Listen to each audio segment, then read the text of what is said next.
I am Antonio Uras. I'm the president of the INSEAD Alumni Association Brazil. We have about 1,700 alumni of INSEAD in Brazil. We have a very active association, and I'm going to tell a little bit about the next events that we are going to have. Nicole, can you pass the slide, please? Yeah. The next event we're going to have is our very popular. It's in the second edition, Singles Mingle, for the singles in association or to be singles. It's going to be on a bar, Nosotros, on September 17th. And we are still open for people who want to register. Nicole, next one. Then after that, we are going to have on the 24th a happy hour for welcoming the 24 J's. There's a nice picture of some of them in front of the famous INSEAD wall, you know. And we're going to have this happy hour and welcome, you know, these young alumni coming back to Brazil. Before I speak about the speaker breakfast with Livia, we are going to have on the October 3rd. It has not been announced yet, but we are going to have the honor of hosting the Dean, Francisco Veloso, for a breakfast panel. He will do this panel, the final stop before the COP30, with Beto Abreu, CEO of Suzano, and also Patricia Ellen, who is CEO of Systemic, who has been Secretary of Technology of the state of São Paulo, and who is a commentator to COP30 for CNN. So this is going to be announced. It's going to be on October 3rd in the morning, a speaker panel. And then after this, the big event we're going to have is going to be at the end of the month, a speaker breakfast with Livia. Livia is an alumna, as Patricia Ellen that I mentioned. Livia is the CEO of Nubank, and Nubank is being, you know, at the leading digital transformation in Brazil and access to finance, you know. So we're going to talk about financial inclusion and we're going to talk about women leadership. After these announcements, let's go to what matters most. Today's presentation by Professor Theos. It's better to call him Theos because Theodoros, Evgeniou is too Greek, too complicated, but the Greek have always been complicated people, you know, complex people, and since philosophy studying complex things. So I think that he's gonna give, you know, his view about AI to us. This was a provocation by Alberto Camões, a member of the association, who said, well, what should we as leaders be doing now? You know, we have this AI revolution that's occurring, you know, so we don't want to be frogs in boiling water, you know. So the idea is to talk about what we should know about AI and what we should learn about AI. Professor Theos is with INSEAD since 2001. He is the co-founder and CIO of Tremol, also co-founder of NoSC's AI. He is very interested about the tech business society. He is the director of an executive program that I am a fan of watching. He was saying that it's been incredibly popular, calling Transforming Your Business with AI. So what we don't learn today during his presentation, we can enroll in the course Transforming Your Business with AI. He has a lot of articles published, you know, Science Magazine, Nature Machine Intelligence, Machine Learning, Lancet, Harvard Business Review, Management Science, and others. And Professor Theos, it's a great pleasure to have you with our Brazilian community. I pass the word to you. Thank you so much. It's mine. As I was as we were discussing before, we had recently, about 3 weeks ago, if I remember correctly, a great group of people from Brazil in the INSEAD Executive Education Program, about 30, 40 of them. We had a great time. We spent 3 days on campus talking about AI and what it means for them, what it means for business, what it means for the world. And I was very happy to see that the interest from people in Brazil, and very much looking forward to having more of you, more of your colleagues, your compatriots coming to INSEAD in France or in Singapore to do more of those. This is a time. I mean, I'm biased in some ways, of course, because this biased. I'm biased as I spent all my life in technology, so I'm an optimist around technology, despite potential ups and downs in the short term. But I think it's something, the space AI is something that can prove quite historically significant. You know, a few years from now, history books may write there was a world before AI and the world after AI. I'm not saying this for sure, but it's not impossible this happens. But that's a little bit my bias. Let me share some my slides. I hope you can see them. You can see the slides? It's okay? Yes. So I'm not sure what leaders should know or must know or may need to know. Let me just softly say may need to know. And I think that perhaps the most important thing is not about what they know, it's about how they think. You know, knowledge is a little bit cheaper these days because it's available also, you know, online by AI. AI has lots of knowledge. The question is who has the wisdom and who has the way of thinking. And in many ways, one may say that what leaders need to do today is not know, but think and have perspectives. So I start with some perspectives and then I go to some specifics, which are more practical. Because if the mindset, my biggest goal or our biggest goal when executives come to INSEAD and we do the AI programs, our biggest goal, success means if we manage to change the mindset of. It's not about the knowledge only, it's also about the mindset. So I'll try to do a little bit of this today and then, of course, discuss with you. Just briefly before going there, just as Antonio said, I've been at INSEAD since 2001. Before that, I was for 10 years in MIT, where I'm also visiting now. I'm actually calling from MIT today in the computer science department, not in the business school. I've been working on AI since then. I'm involved in various things, including on both a product company, Tremont, on tech governance, risk and compliance, and AI strategy consulting company, Noises AI. And I'll be happy, of course, to talk with you also in INSEAD further, one-to-one, if it makes sense, of course, and it can be helpful. Here is what I meant by the history saying there was the world before and after AI. And I believe this is a graph that's hard to tell whether the data is correct or not, because who knows how accurate the data are 1,000 years ago. But at least, you know, probably it's as good as you can get in terms of data. And as we see here, there is the history of humanity the past 2,000 years. And I'm sure if you were to draw the line 10,000 years even before that, it would more or less look the same, which means that for thousands of years, the average GDP per capita globally was more or less flat.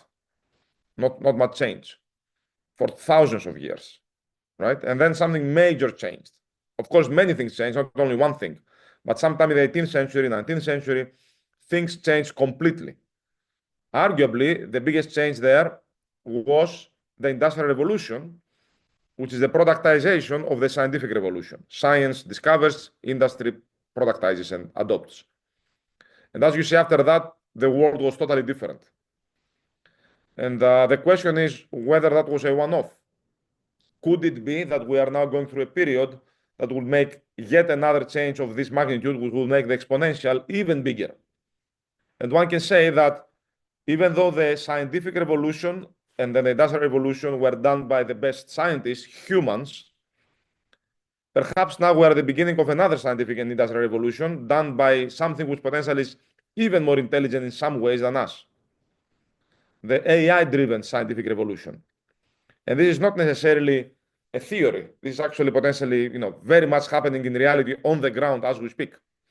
What you see here is Demis Hassabis, who is a founder of DeepMind, now the head of Google AI globally, who got the Nobel Prize in chemistry this year for his AI program AlphaFold, used for protein folding and in bio research in general. And the quote you see here on top is the mission, the original mission of DeepMind. Now, DeepMind again was acquired by Google at some point.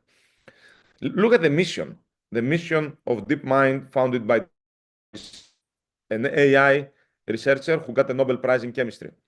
Our goal is to solve intelligence, meaning to understand how it works, understand better how it works, and how to engineer it, and then use the intelligence we built, the AI we built, that is more intelligent than us in some ways, to solve the other problems of the world. We cannot solve, the fusion problem. We may have chemistry, biology, cancer treatment, diagnosis, energy, you name it. Problems which are scientific that we are just not smart enough to do it by ourselves. So what happens when the scientific revolution restarts, this time with something which is more intelligent than us in some ways? Right? And you see down another quote by Tommy Poggio. Tommy Poggio is my PhD advisor at MIT. I'm visiting. He also happens to be the postdoc advisor of Demis Hassabis. So with Demis, we're kind of academic, I don't know, his brothers, whatever it means. Tommy was always saying, he has been in MIT computer science since 1981, was always saying, he was a physicist before, the greatest of all great problems is the problem of understanding and engineering intelligence. Because once you solve that thing can solve, other problems. And not surprisingly, we are in the year 25 where these things are actually materializing. Here are some announcements from DeepMind, accelerating scientific breakthroughs with the AI co-scientist. DeepMind unveils spectacular general-purpose science AI, a system that improves also not just how we do research or discovers new things in science, but also can help improve AI itself, creating a feedback loop where better AI models design better chips that are used to run better AI, that are used to run better chips, to design better chips, and so on and so forth.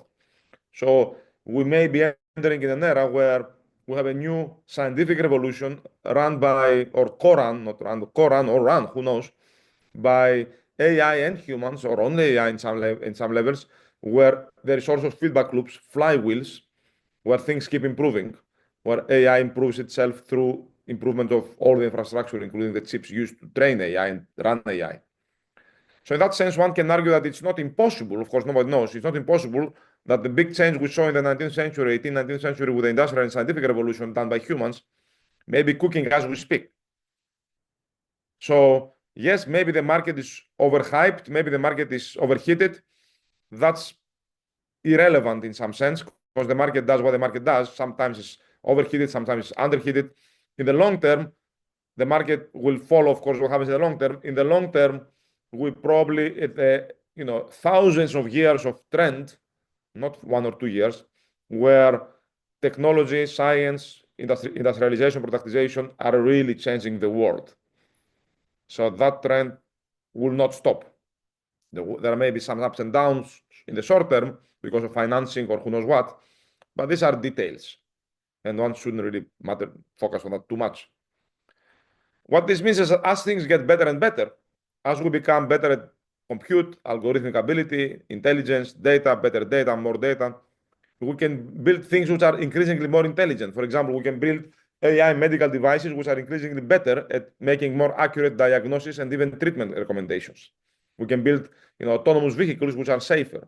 We can build, AI tutors for children which are much better by the day and that lead to better results and better education. Drones which can do more accurate kind of agriculture operations or anything, right? As we become better and better in intelligence, broadly defined according to metrics like depends on application, as the ones I said, as the minimum viable intelligence to build new products is crossed, we are able to create exciting new innovations, things that we have not even imagined today. We are still at the very beginning. And of course, economic implications are huge. Interestingly, different methodologies from different sources, you see here one from McKinsey, one from Goldman Sachs, more or less estimate the economic value of AI in the next 10 years or so to be about 20 trillion a year, about 7 trillion from generative AI, 13 from predictive AI, the more traditional one, for many reasons. By the way, I'm doing a podcast series, and the next episode, which may be coming today or tomorrow, we're working on this, is with the National Technology Officer of Microsoft in the UAE. How the UAE is approaching AI, and they are basically, their goal is to have 96 billion coming from AI or due to AI. It depends how you define this. By 2035 or 31, I don't remember. Given that the UAE economy today is 400 billion, the country 496 is basically 20% more. 20% more growth coming due to AI. That's the national, right? Which very much similar, in line with these numbers, because 20 trillion is 20% roughly of today's global economy, which is about 110, whatever it is, something like this. So the UAE actually has percentage-wise, and it's a national target for the next 10 years or so, right? So question is, can Brazil economy add another 20% just because of the use of AI, in addition to everything else, of course, right? So that's kind of the thinking here. And of course, the opportunities are vast, including creating hybrid organizations, hybrid schools, hybrid teachers, people with AI doing stuff. As we are discussing in an article we wrote a few months ago with a number of good friends and co-authors from BCG and Google and others, about how we're building organizations where you'll have 50 people and 1,000 AIs or whatever the numbers are, making the revenue per employee, the ratio of how much revenue per employee you can achieve, blow up. Right. So one of the metrics you have to focus on is how much revenue per employee can you achieve, because you use AI co-workers, therefore increasing productivity of the organization. So the potential value is enormous. It's baked in national strategies, it's baked in business strategies, and there are many use cases, many applications, thousands of applications by now. If you do a Google search, or even if you ask AI, just ask AI, Gemini, ChatGPT, whatever you like. How can I use AI in my company? How can I use AI for in finance, in marketing, in inventory management, whatever, anything you like? It will give you plenty of ideas, plenty, hundreds and thousands of ideas. One of AI is on jobs. This is a study done in 2023 that's been repeated since then in different colors and shapes, with a beautiful plot that people are tracking more or less these days, which shows on the x-axis the percentage of the tasks in a job that can be automated or augmented or changed or influenced by AI, right? So if you have a job, in your job, all of you have jobs. In your jobs, you can make a list of what kind of things you do every day. These are called tasks. And then for each of those tasks, probably each of you do about 20 different things. Each of those 20 different tasks can be potentially automated by AI. The question is, what percentage of those 20 tasks, let's say, that you do can be automated? That's the x-axis. And the y-axis is the percentage of the jobs for which, in the economy, for which a specific percentage of tasks can be automated. And there are many graphs here because there are different models here. You can see the blue dashed line in the middle, which corresponds to, for example, if you look at the text above, 80%, 0.8 on the y-axis, 80% of workers belong to an occupation with at least 10%. So you go to 0.8, you go on the right, you cross the blue dashed line, and you go down, you go to 10, 0.1, 10%. 10% of its tasks can be exposed to LLMs, to AI, in this case, LLM specifically, actually. Or about 20%, 19%, you go here, 20% of the jobs have at least half of their task exposed to AI. So not many jobs will be completely replaced, as you see. Very few jobs, 0.1% according to estimates, can be completely. So all this noise about jobs being replaced is a bit of a drama. Of course, the numbers may be reduced simply because you can be much more productive with less people. But then you have to find, potentially, but there will be new roles and new jobs and new businesses. So that's kind of the dynamics for now. Tasks being automated and replaced. This, of course, leads to productivity, leads to cost savings, therefore, creating the trillions of dollars of value from AI, while also freeing up time for more innovative tasks in your own job. So your own jobs can become much more creative, much more productive, because you kind of free yourselves from things that AI can do, like half of them, potentially. Okay. Now, of course, all these are good, but you have to develop a strategy. So let's go to some practical stuff, and then slowly I'll start converging to Q&A from you. How do you do this thing? So where do you start? In our second episode of our podcast, the podcast called The Age of Intelligence, I'll share it with you later. We had Jeff McMillan. Jeff McMillan, the Chief Data and AI Officer of Morgan Stanley, reporting to the President of Morgan Stanley. And during the episode, we asked this question to him: like, how do you advise companies to start in AI? And his answer was very, very spot on, which I fully agree, which is start somewhere. Just identify one use case, do one pilot. And after you do this, do 2 pilots, learn and do 2. And after you do, learn and do 3. And at some point, of course, start putting a structure around it and develop an AI strategy. This is a little bit of a Mickey Mouse framework or process. We're using this at Noises, for example, the company I co-founded, on how to develop an AI strategy for an organization. There must be some training. There must be some identification of use cases, of capabilities, capability gaps. Understand what's the business strategy, what's the value chain, what's the political landscape, who has how much power inside the organization, who is committed to AI and who is not, how's the data, the capabilities. And then once you have a strategy, which is basically, let's say, a portfolio of investments to make and a plan and a roadmap, you go to execution, of course, which can take months to years, where you have to deliver the use cases, improve the foundations, improve your data, lead change management, which is always about, there's always some level of change management in the organization. That's kind of practically, in a nutshell, how to proceed. One way to proceed, at least. This is an example portfolio. That the concept of an AI portfolio is very important. Not all investments in AI are the same. Some are more process efficiency. Others are about changing your product or your service or your value proposition. Others are about automation or augmentation, different things of tasks. Others require that you build a whole redesign of the whole process or the whole business unit or the whole business potentially if it's disruptive, right? You may want to spend some budget on experimentation for people to learn. You need some quick wins, but you also need to have some strategic investments. You need use cases that create business value directly, but you also need to spend some time on building capabilities like skills, data, infrastructure, partnerships, processes, practices, governance, everything. So eventually you have to make sure you develop your AI portfolio that adapts that your journey and fits your strategy. And you have to continuously revisit it. It's not a one-off. So the process I showed here looks like a one-off, but of course not a one-off, it's continuous. Because there's continuous learning and improvement. So that's a little bit like, let's say, the development in a nutshell of an AI strategy. Of course, there are thousands of things to talk about here. I'm just giving some high-level entry points here. But the point is, if you don't have something, start somewhere, and then start reflecting and putting some structure around. And of course, eventually, you have to also think about how to prioritize things, what's the right order.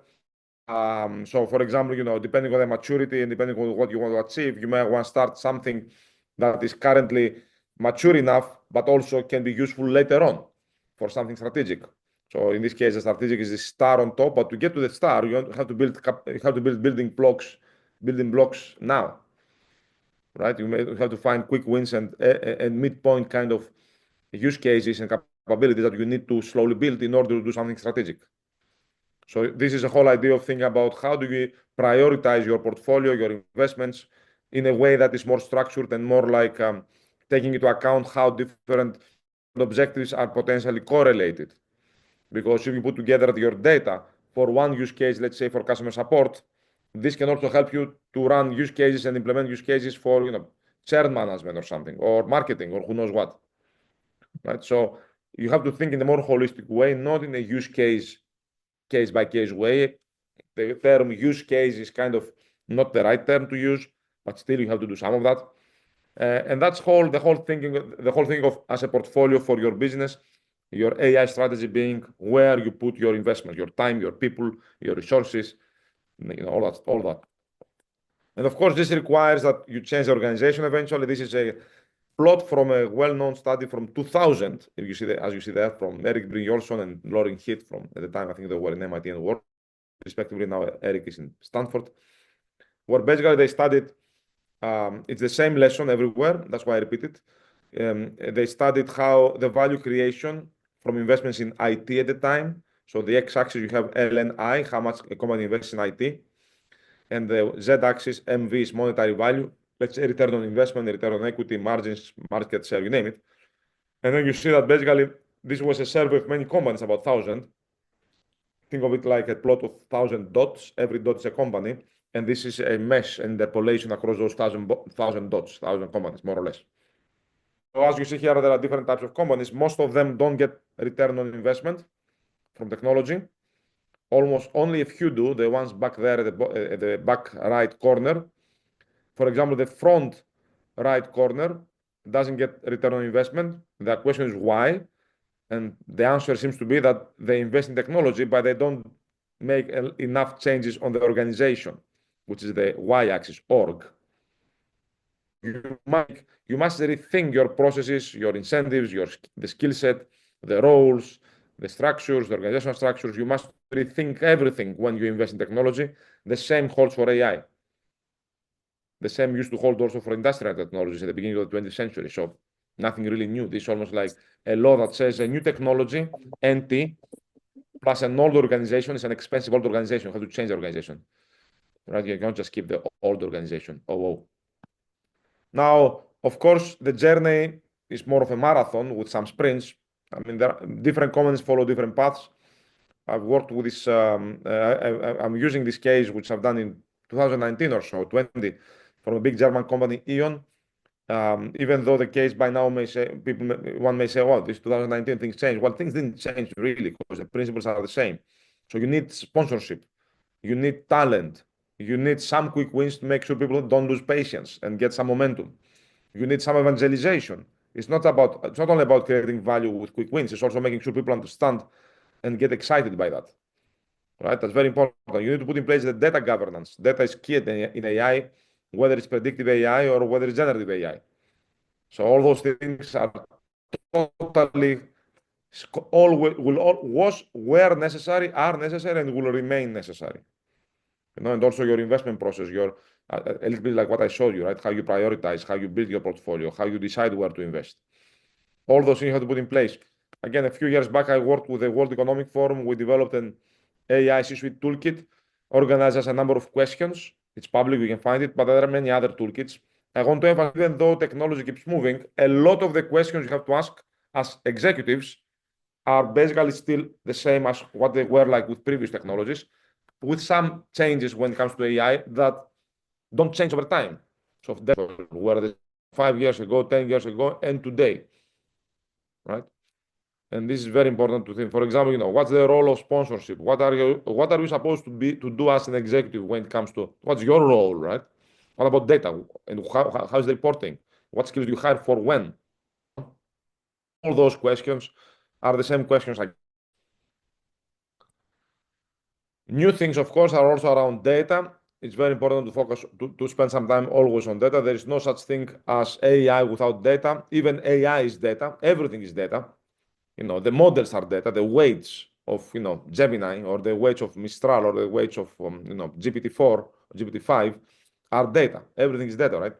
So you have to make sure you put in place good practices and processes for your data supply chains. Think of it as supply chains. Your data may be coming from different silos, from different external sources, partners, you name it, right? Your ecosystem. So you have to manage your data supply chains. Unless you have the right data supply chains, it's like trying to build a car without having the right supply chain of materials. It won't work. Same here, because the core material here, the core input is data. And of course, you have to put in place models. This is a concept that is very much for generative AI foundation models. One big model, the large language model, for example, a trillion parameter model, or whatever the number is, billions, hundreds of billions, that can be used for all sorts of different applications. That's why it's called foundation model. But also, a little bit the way things seem to be going, this is interestingly an article by a my friend from China, Tsinghua University. As you see, the year is 2023. I think it says the year, yeah, 2023. So this is more or less, even though this is 2023, this is what we see happening today, which is you have large language models or AI models, which are more industry specific or scenario specific, some of them being small language models. So this is, the architecture of how things are evolving keeps changing. But again, the organizational capabilities and what you need to know, some of those things do not change. Of course, we cannot have a session on AI without talking about risks. So there is this team in MIT which is gathering AI risks. They have an AI risks registry, which is public. You can look it up, MIT AI risks registry. They have about 1,600 different risks from AI, which is like 1,600, that's a crazy number. You see some of them here from McKinsey, right? Things like new cybersecurity risks. There are things like data poisoning, model poisoning, model theft, stealing, data stealing, of course, lots of things like this, intellectual property infringement, of environmental impact potentially, but also social risks related to labor market, related to political instability and potential influence of political processes through AI. Here's another list of technical names: attacking the machine learning supply chain, backdoor machine learning. You don't have. All I'm saying is that there is a lot of risks over here at the national level also. This is a National Security Commission on AI in the US a couple of years ago, high level, some types of risks they identified at the national security level, including some of them related to AI engineered pathogens, of course also propaganda and disinformation, and of course also other things like what I mentioned before, model and data poisons or theft, etc., or impersonation, you name it. So there's a lot of risks, of course, and your business and your society, of course, stakeholders are exposed to new types of risks. There is a lot of new threat vectors because of AI. So cybersecurity was a little bit like the tip of the iceberg. Now there's a lot more. So therefore, you have to put in place also practices, processes, and some governance. AI governance. There is AI strategy. So the next thing you have to do, of course, is think about the AI governance, not just the AI strategy. Right? What are the principles? What are the policies? Who can use AI when and how? What are the roles? What's the role of the compliance, the role of the product people, the role of potential committees, of the executives?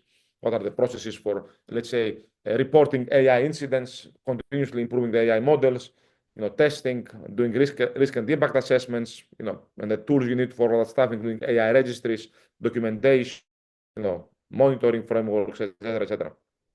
So there's a lot of work to be done.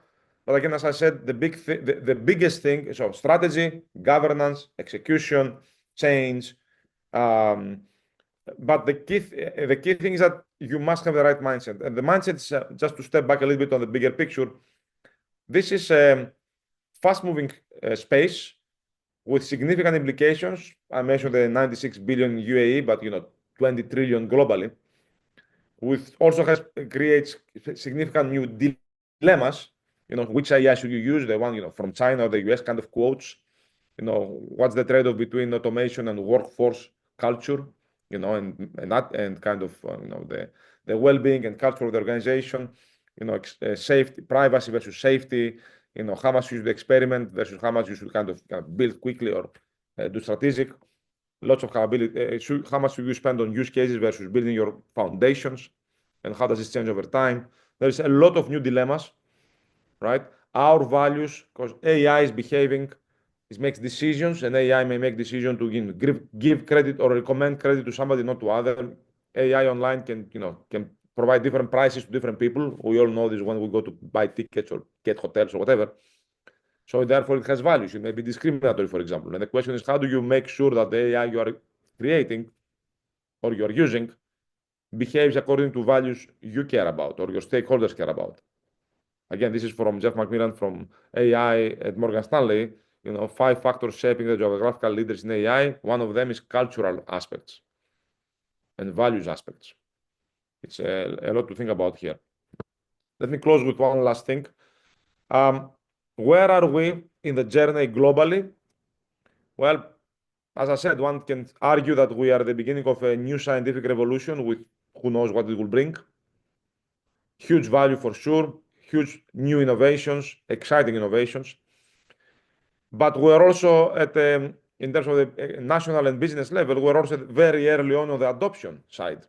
Remember, science is one thing, productization and adoption is another thing. There's this wonderful book by Jeffrey Ding that became very popular this year, Technology great powers, where he's going through the first, second, third industrial revolution kind of, and trying to explain how the industrial revolutions impacted the balance of powers between nations, Britain, Germany, US. And the argument being that what matters is not necessarily who is ahead in terms of the innovation itself, but more so who is ahead in terms of the adoption, diffusion. For example, there are some very insightful examples from the beginning of the 20th century with chemistry and chemical engineering and the chemical industry. So here you see at the bottom 8 people. These 8 people, all men, that's how it is, were all the first 8 Nobel laureates in chemistry between 1901 and 1909. All of them men, white men. 5 of them have a red box. Those 5 are all Nobel laureates in chemistry from Germany. The others is one is from France, one is from Scotland, one is from Sweden. So Germany clearly had the lead. The US ended up winning the chemical industry. Now there's another picture over here you see. This picture is from MIT. It's a chemical engineering laboratory at the end of the 19th century. MIT was the first school in the world to have a full curriculum for chemical engineering and a degree in chemical engineering. Chemistry is a science, chemical engineering is kind of a productization. So it's a lot about productizing and adopting. And that's, in a sense, largely your responsibility. And that's largely business capabilities. It's not about knowing the math only. Of course, you need to know some of that stuff. People need to understand what's happening and demystify things. But it's a lot about AI strategy, AI adoption,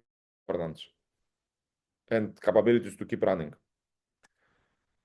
I'll skip this one.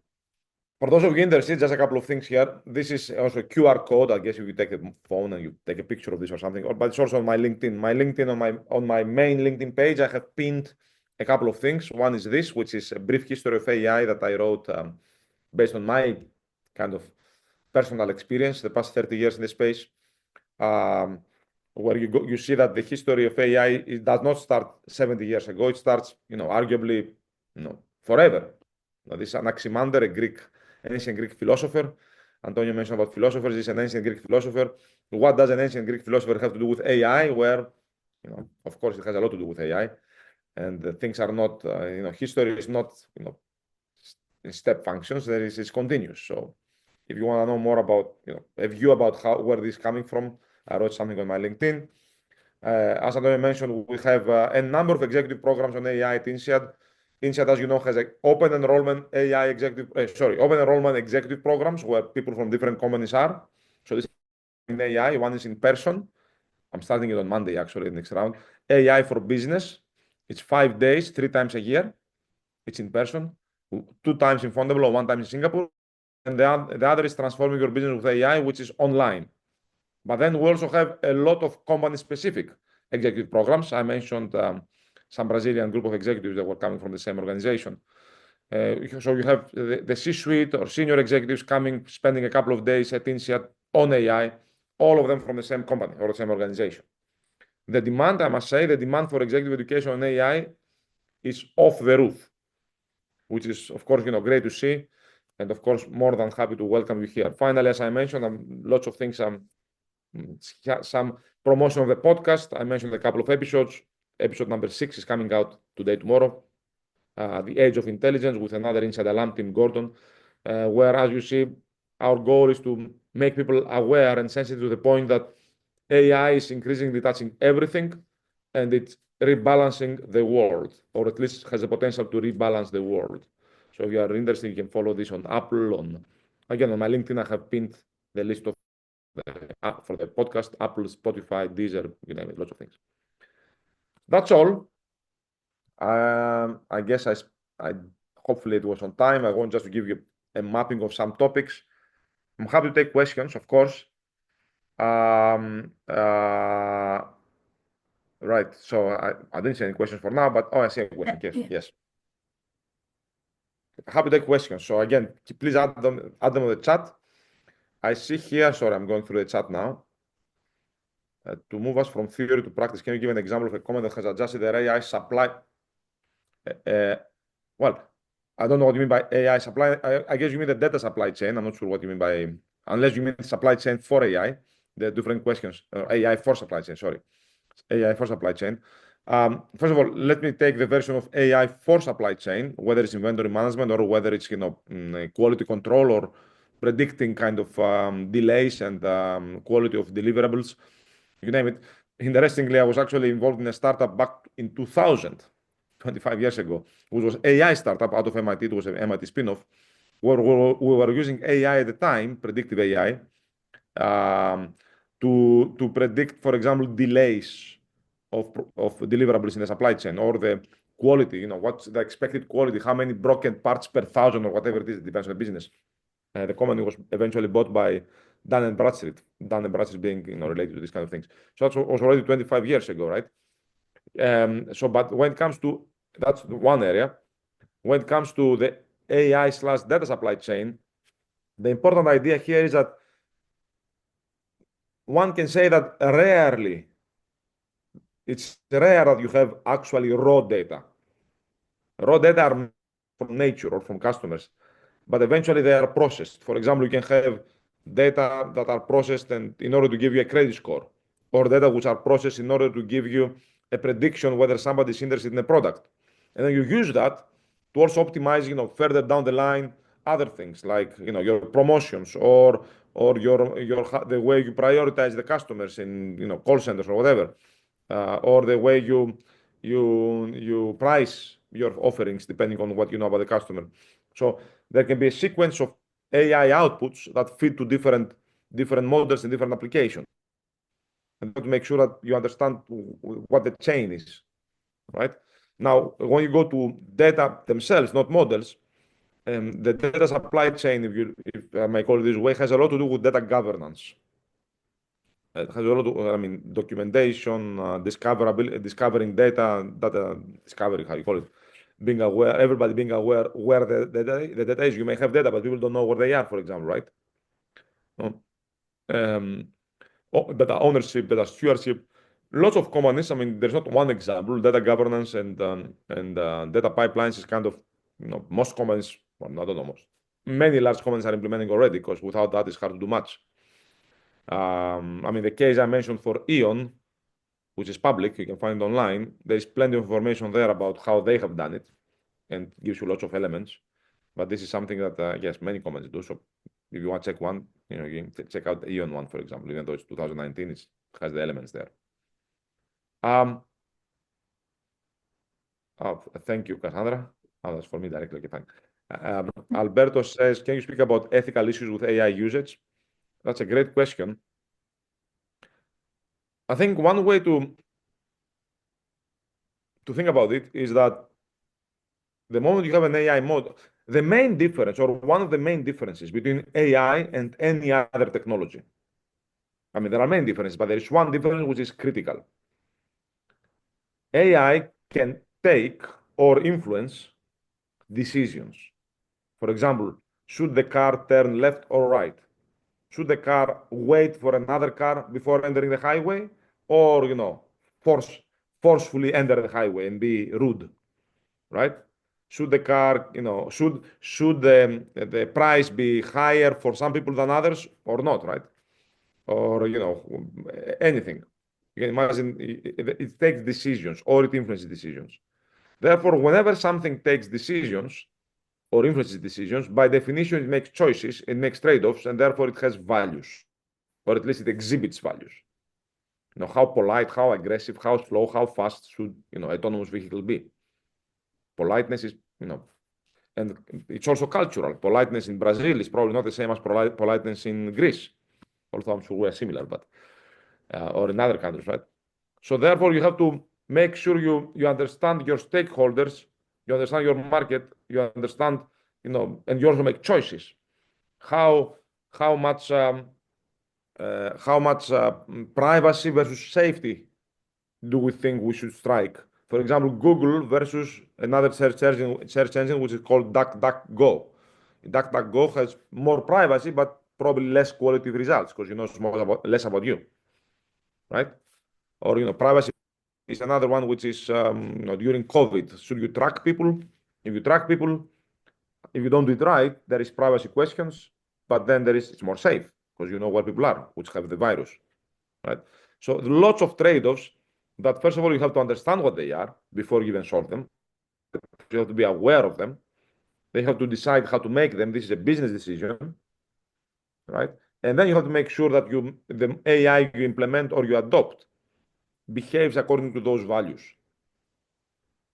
You have to make the tests, monitor it, get people to report if it misbehaves, if I call it this way, etc., etc. It's a lot about trade-offs and dilemmas, not about, values are not universal. Of course, some of them are universal. You don't kill people, right? But that's the easy one. It cannot be illegal. Of course, it cannot be illegal, right? Legality is one thing, but the rest is moral trade-offs, if you like. And you have to be aware of them. Sorry, I see more questions here from Aiton here. Apparently, LLMs are not the key for applications in commerce and industries. On the other hand, it seems the use of agents are the key. Well, so first of all, there is so-called predictive AI. It has nothing to do with LLM, nothing to do with generative AI. It's just, you get in tabular data like sales data, Excel data from databases, structured data like sales, like customer interactions, like you name it, right? Structured data, financials, and make various predictions. And most of the business value, about 70% ballpark on average, comes still from that kind of AI. Everybody's talking about large language models and agents, but that's a bias because that's exciting. Most of the value comes still from non-LLMs and non-agents. That's very important to realize. Second, agents and LLMs, or generative AI in general, agents typically they use LLMs. So they go together. Not necessarily. There have been agents since the 90s, actually even before that. So it depends on what you call agents. So there's a bit of language issues here. But typically today, agents do use LLMs in order to coordinate and decide and communicate with each other in order to achieve what they are supposed to achieve. So, and having said this, it's not LLMs or agents, it's LLMs for agents or with agents or whatever it is. So that's kind of the way to think about it. Now, of course, this agentic AI is like the latest architectural design. It's an architecture question. You may or may not need agents. It turns out that if you kind of cut something into pieces and you create a group of agents to implement it, it works better sometimes. That's more of an engineering question. If you don't need to do agents, I mean, if they help, they help. If they don't help, you don't use them. It's a technical choice in some sense. It's not a business choice. It's a business choice only as far as it's concerning the quality. But that you have to test. Okay, good. So I like your question, Cassandra. Can you talk a little bit about the leapfrogging opportunity for Brazil? Well, that's for every country, not just for Brazil. First of all, arguably, and that's something economists have been saying forever, and it's pretty obvious, the two biggest factors that determine how a country develops beyond governance, I'm talking about technological factors, kind of governance, of course, and not government, governance. We know that nations can go up and down because of not good governance, but that's a different story. If we go back to main applications that can really move the needle in the long term is the use of AI in education, the use of AI in healthcare. Better health, more educated people, that's what you need. The rest kind of follows, right? And if you have the markets and the governance in place, or whatever, the financial, I don't know, structure you like, markets or not markets. So now the question is, how can Brazil leverage AI to improve education, right? And there are thousands of ways to do this. Thousand ways. By the way, the wrong way to do it is to just apply AI to deliver education the same way we deliver today. For example, use AI and still ask students to write essays. That makes no sense because they will write the essays AI, right? So there are many new ways to use AI to help children or students improve their critical thinking, improve their creativity, improve their, the breadth of their understanding of the world, improve their perspectives about what's happening in the world. Imagine having, learning history at school where you have different AIs, each of them with different biases. One AI is telling you the history from the point of view of Brazil, the other AI telling you the history from the point of view of the US, or from the point of view of France, or the point of view of, whatever, Argentina, you name it. So that's amazing. Like, 20 different teachers from 20 different perspectives with 20 different biases teaching you from a young age. You could never do this before. Now you can. What does it do for critical thinking? What does it do about questioning? What does it do about perspectives? It's huge. What does it do about creative thinking also if you go to other classes also, right? Other courses. So the opportunities for education are enormous if you do it right, of course. Not just more education to more people, but also better education, right? And different ways to deliver it. Same in healthcare, right? About 10 years ago or so, maybe less than 10 years ago, there was almost no AI medical device approved, for example, by the US Food and Drug Administration. Almost none. Fast forward 7-8 years, and they're like, I don't know, about 1,000 of them. But some of them are basically better than the best human doctors in the world in diagnosing diseases, in recommending treatments, or you name it. So then it depends on the economy, of course, right? I don't know the Brazilian economic structure, industrial structure, but you have robotics coming for, all sorts of different tasks which are physical, right? So I would say focus on governance, regulation, financing. That's the kind of common for everything. And then use of AI in education, healthcare, and then specific verticals. If you look at the national AI strategy of any country, and I happen to be involved a little bit a year ago or so with the national AI strategy in Greece, so I studied this across countries, most of them look similar. They have like capabilities building, data, skills, compute, and then use cases, let's use it for, I don't know, climate or whatever, or agriculture, or whatever the priority is, and then governance on top. And then, of course, around this, you have to put something about education, something about health. Usually, these are always there. Of course, this is, takes time, not just on paper, right? Okay, how do you feel about technological singularity? I don't worry about this. I don't think the word singularity even has a meaning necessarily that everybody agrees on. I'm generally cautiously optimistic, and I use the word cautiously because you never know. You never know what happens, especially because of geopolitical races. So that's people are the problem, not AI, as always. I see a final question that's good. We have 2 more minutes. AI uses take up a huge amount of energy and water. By the way, on September 23rd, September 23, there is a webinar we do with Karen Howe. Karen Howe wrote this book, Empire of AI, which it's like best-selling in New York Times. She's one of the best journalists when it comes to technology and AI for a number of years now. And that book is a lot about your question.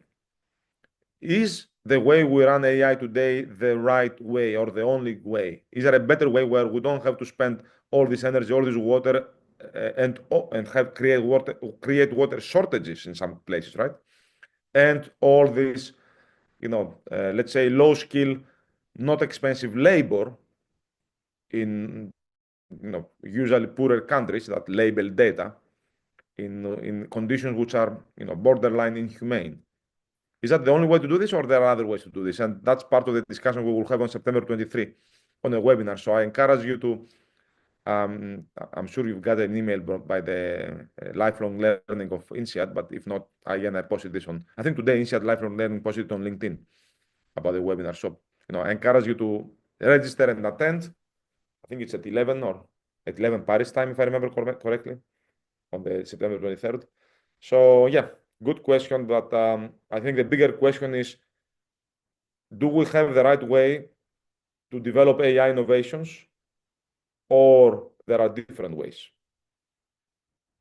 And the answer probably is, of course, there are different ways, and of course we don't have the right way, but we are learning. But you have to start somewhere. I think I managed to get all questions, which is hopefully it was okay for you. And we are on time.